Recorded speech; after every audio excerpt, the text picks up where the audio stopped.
Now, as we get into the sermon today, I thought I'd start off by showing us some prints of some fine art, because you who've been here a while know I like doing that, and it's been a while since we've done that. So, Jim, show us this first one. This is Starry Night by Vincent van Gogh. We're going to look at works by Vincent van Gogh here, folks. And many of you know a little bit about Vincent van Gogh. You certainly are probably familiar with this painting. I would say it's his most famous one. Vincent van Gogh was an Impressionist painter, which means his paintings really didn't look real, but they weren't so weird that you couldn't tell what was going on in them. It's kind of a midway point for him. So, Starry Night. Show us the next one, Jim, please. This is a self-portrait of Vincent van Gogh, and Vincent van Gogh created a lot of self-portraits, so you can go online and find them. They're there. But Judy indicated, I picked this particular one because as you look at, he's got his ear covered. And the reason for that being is, well, so the story goes, he cut off his own ear. Why, you might ask? Well, we don't know. But throughout the years, since the 1800s when Vincent van Gogh lived, we've just been fascinated by this idea because the ears are so important. Why would someone cut off his own ear? So historians have combed the evidence they can find and put together theories about why Vincent van Gogh cut off his own ear. The most widely accepted account is that Vincent van Gogh, in a fit of mania after getting into a fight with his friend, Paul Gauguin, cut his ear off. Jim, do you want to show us the next slide here? Those of you who don't know who Paul Gauguin was, he was a fellow artist, and that's one of his most famous works. That's impressive, isn't it? What are you going to say, right? But so after an argument with Gauguin, Vincent van Gogh, who was known to have some mental difficulties, was in such a fit of mania, cut off his ear, and then he took it and he gave it to a prostitute as a token of affection. Now, that seems weird. That's the most widely circulated story, but some historians are like, I really don't think that's what happens. And in fact, in 2016, historian Martin Bailey wrote a book in which he argued that Van Gogh sliced off his entire ear with a razor blade after finding out that his brother Theo was going to be married, and this marriage of his brother would have negative financial implications for Vincent van Gogh. So it seems like this new evidence that they're saying they found suggests that Van Gogh found out about his brother's upcoming wedding on the same day as the ear mutilation, and incidentally, the same day as that argument with Gauguin. So maybe that's why he cut off his ear. Still, other historians say, that's not why. What happened was Vincent van Gogh actually made up the story himself that he cut off his own ear, and he made it up to protect his friend Gauguin, who was a fencer. And when they got into their argument, it was actually Gauguin who sliced off Van Gogh's ear. And so Vincent van Gogh is protecting his friend. We don't actually know what happened. It seems Van Gogh and Gauguin both kept a pact of silence about this ordeal, but the thing just fascinates us, so we continue to talk about it, right? Because ears are so important. Why would anyone cut off their own ear? And I thought about that this week, about how important ears are, and they are. I just thought about it for like a moment, and just like a list of things came to me that indicate what we depend on our outer ears for. And so, Jim, show us the first one. Our ears hold our glasses up, and it says tomato. I don't know why, but it does.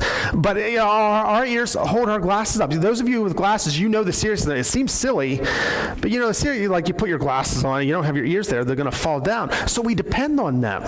Jim, show us the next one. Well, there it is. Okay. Our ears are define where our hats go, right? Because most hats don't come down below our ears. You ever think about this? If you didn't have your ear there, how would we have ever created this idea that hats end here, right? How would you wear baseball? How would everyone play baseball? They wouldn't know how to wear a cap, right? So our ears are important. Jim, please show us the next one. Our ears are a place of pride, right? We decorate our ears. We show off with our ears. Case in point, how important is this function of our ears? Raise your hand if you've ever worn an earring, a clip-on or a full stud. Yeah, we have, right? We do this. Men and women use ears for this purpose.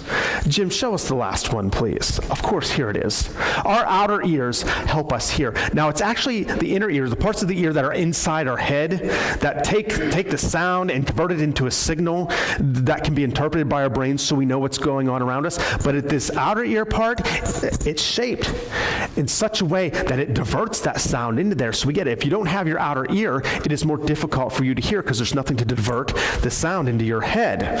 So when we stop to think about it, our ears are crucial. Our outer ear, they're just so important to our everyday lives. Okay, Pastor Mark, ears are important. We get it. Why go on about it? Well, I go on about it to give us a more personal connection to some gory stuff that happens in today's scripture lesson. As we see a man, his name is Malchus, he gets his ear sliced right off. And there would be serious repercussions in his life for that because, as we've been talking about, as we now know and understand, ears are important. But Malchus gets his ear cut off. Big problem for him. You know why he has this big problem? What caused this big problem for Malchus? It happened because misdirected passion from a follower of Jesus, particularly Simon Peter, who we've been looking at this Lent for lessons on how to follow Jesus and what it means. You see, we are called to have great passion for Jesus, but when that passion is directed in an inappropriate place, it can have serious consequences in our lives and in the lives of other people, as was the case with Malchus. So what's going on here? What do we learn in this incident where this ear is sliced off? It's kind of weird. It's like, I don't know if there's any other place in Scripture where we talk about ears getting cut off. But as we get into things here, where I entered us into the Scripture today out of Matthew, it's already been a weird, disturbing, exhausting evening for his disciples. I mean, this is the last evening before Jesus dies. The next day is what we call Good Friday. And so they've gotten together and celebrated what we call the Last Supper. And it's where Jesus instituted communion. It's where he washes his disciples' feet, like we talked about last week. And Jesus is kind of, during this time, he's kind of thrown a lot of things out there at the disciples. He's predicted that one of them is going to betray him.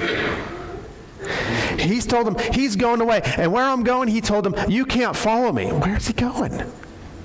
He's declared that they would all follow in account of him. They would all desert him. Particularly, he points out Peter. Peter says, I'll never desert you, Jesus. He said, by morning, Peter, you're going to deny knowing me, not once, not twice, but 3 times. More about that next week.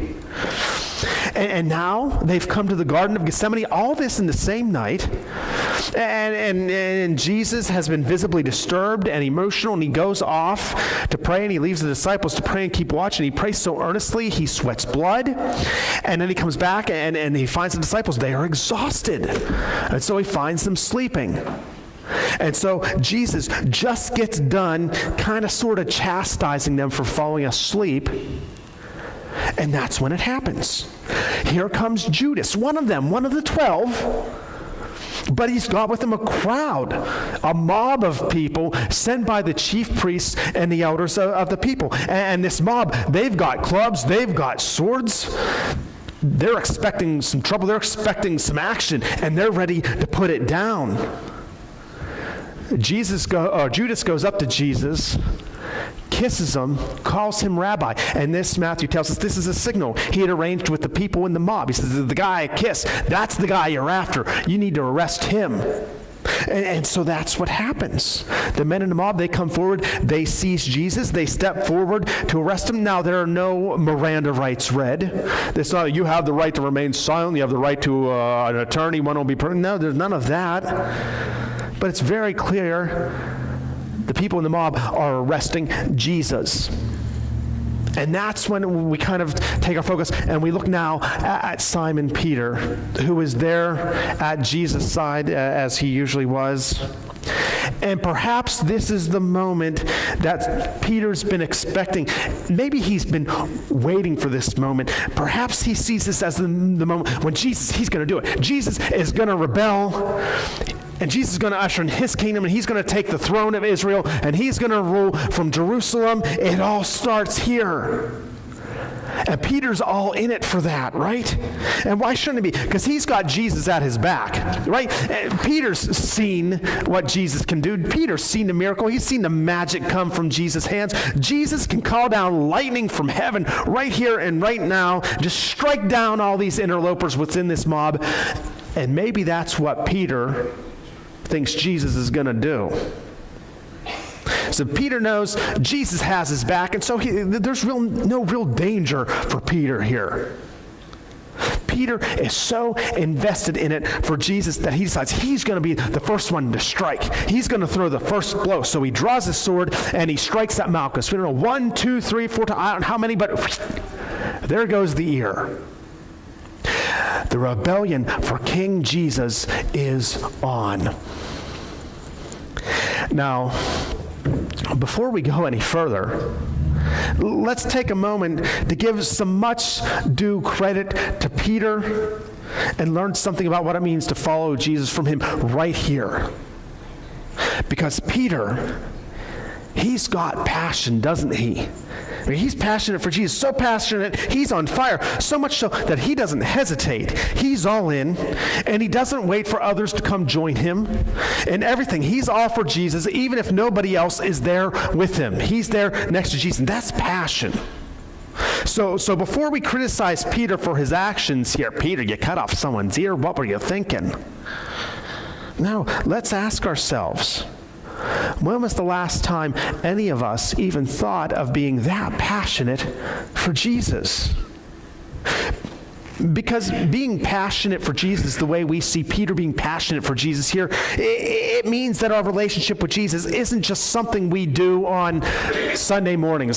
Sunday mornings, sometimes out of obligation, right? I got to get up and go to church. So we roll out of bed, we get here, and the service starts, and we just kind of, sometimes we just go through the motions, don't we? It's like, okay, the pastor says stand up, I'll stand up, and we'll read the words, and maybe we'll sing the songs, the praise songs, the hymns, and maybe sometimes we'll do it enthusiastically, and then we'll sit and we'll kind of, I guess, listen to the sermon and maybe think about dozing off, and then, well, once it's over, we leave quickly because, well, lunch is waiting, or whatever we've really planned for Sunday is out there waiting.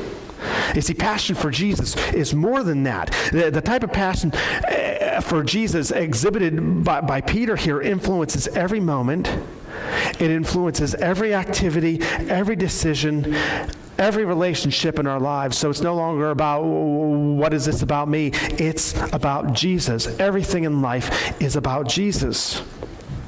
So if we're holding back our time, our effort, our money, our enthusiasm, then we're not passionate for Jesus the way we see Peter being passionate here. If God provides us with an opportunity to commit to going and serving him, or serving in his community, serving in his kingdom, serving someone around us, and we decide, well, I'm not gonna commit to that because, well, it might cramp my schedule, and there's nothing in this schedule yet, but something else might come up that I really want to do, so I don't want to be so busy in there that I can't do what I want to do, so I'm just not going to do it. Then we're not passionate for Jesus. See, if we cannot be all in for Jesus because it might somehow, someday, inconvenience someone in our family, our household, our spouse, our kids, our friends, well, we're not passionate for Jesus. If we don't want to see the whole world on fire for Jesus, and if we are unwilling to do the part God has called and equipped each of us to do in order to see that happen, then we're not passionate for Jesus like this. We're not all in. See, that's what we learn by looking at Peter today. Jesus desires for us to be passionate for him, and to do that, we have to be all in. Look at your life. Are you all in? Does everything else, and I mean everything else, take a back seat to Jesus and his kingdom and what he's doing there? Because it did for Peter. Peter was passionate for Jesus. Learn that lesson from him today. And then also heed the warning that we see in Peter's life today about the dangers of directing that passion to the wrong place. Because you see, in his passion, Peter is there. He's lashed out with his sword for Jesus. Malchus's ear, first casualty. The rebellion is on. Except it's not. Because no sooner does Peter get done pulling his sword, it's slicing off that ear, and Jesus just puts an end to all of it. Specifically, Jesus says to Peter, put your sword away. Like, what are you doing? This isn't how things are going to go. Stop it. Jesus says to him, do you think I cannot call on my Father, and he will at once put at my disposal 12 legions of angels? Jesus said, I got this covered. I have the resources. You don't need to go looking for battles to fight for me, Peter. I got it covered. In New Testament times, a legion ideally was 6,000 soldiers. The number could swell or go down in a situation, but ideally it was 6,000. Jesus is saying, I can have over 72,000 angel warriors here in Jerusalem. Bam, right now. That's a lot of angel warriors for just the city of Jerusalem, ladies and gentlemen. And Jesus is saying that it's not a problem. It doesn't matter how big the number is or how small, that's not the specific thing. He's saying, I got it covered. My Father in heaven will give me whatever I need to fight my battles. It's there.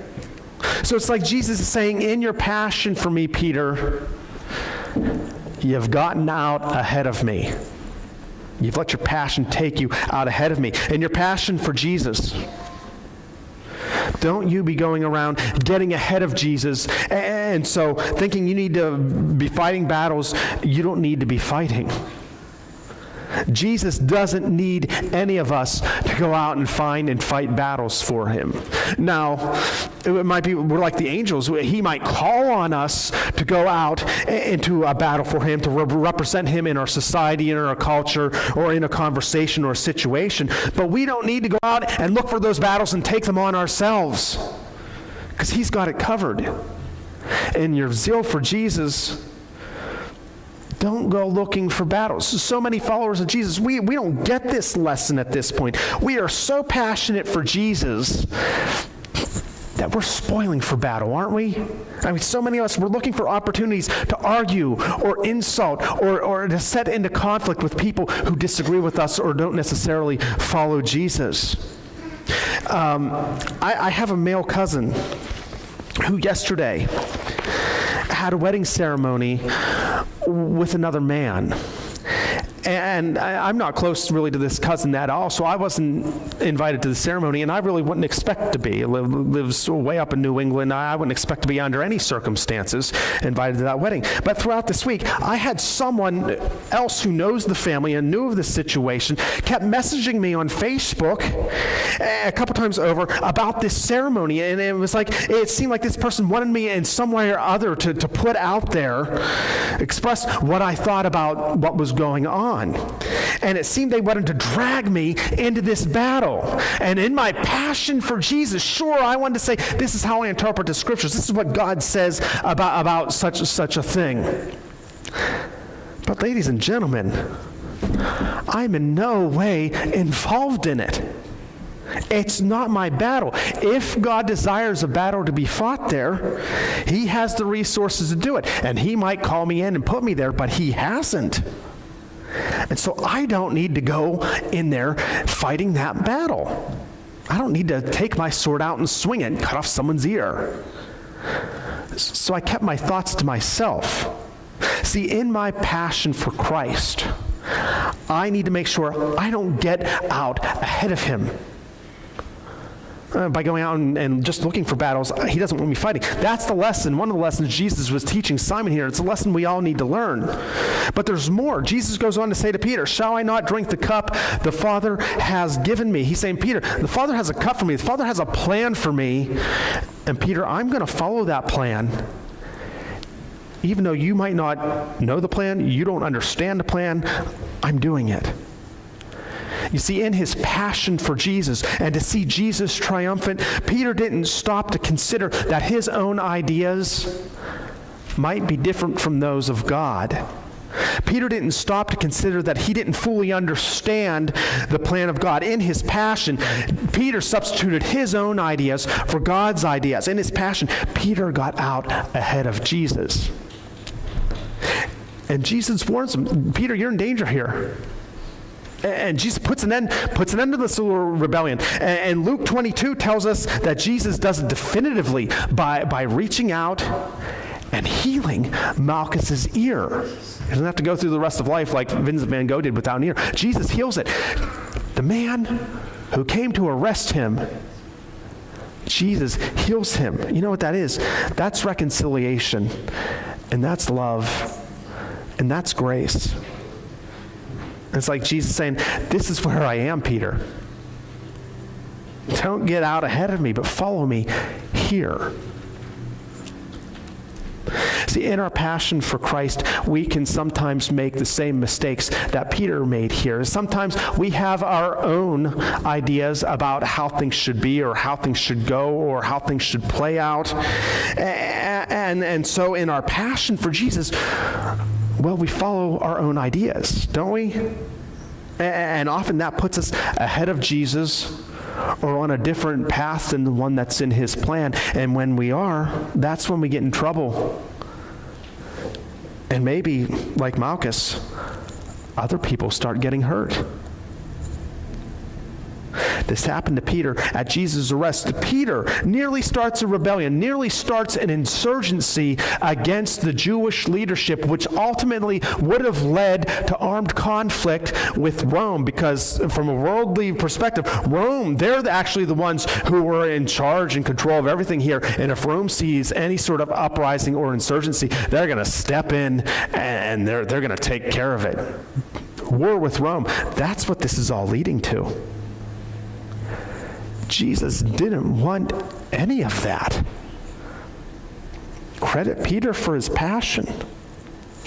But recognize that in that passion, Peter got ahead of Jesus, insisting that his own passions were those of God. Today, we learn from Peter the dangers of allowing our passion for Christ to get out of control.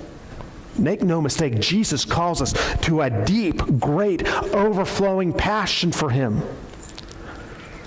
But he also calls us to direct that passion to the right way, his plan, his will. We must stick with him where he is, not getting out ahead of him, but constantly looking, searching through the Spirit for what Jesus is doing, so that we're right where he is in that place of mercy and grace and reconciliation. So as I wrap this up today, I got just two things. First, are you passionate for Christ? Because if not, you need to let Peter be your example for you today. Time to go all in, all in. But if you can't sit there and say, yes, I am passionate for Christ, then let Peter be a warning for you today. Search your life. Is there any place in your passion for Christ that you're actually getting out in front of him and his will and his plan? You've drawn your sword. Time to put the sword away. Time to redirect your passion back, not only to Christ, but to his will and his way. Don't get ahead of him, but stay with him. Stay with him in that place of reconciliation and love and grace. Put your swords away. Let's pray.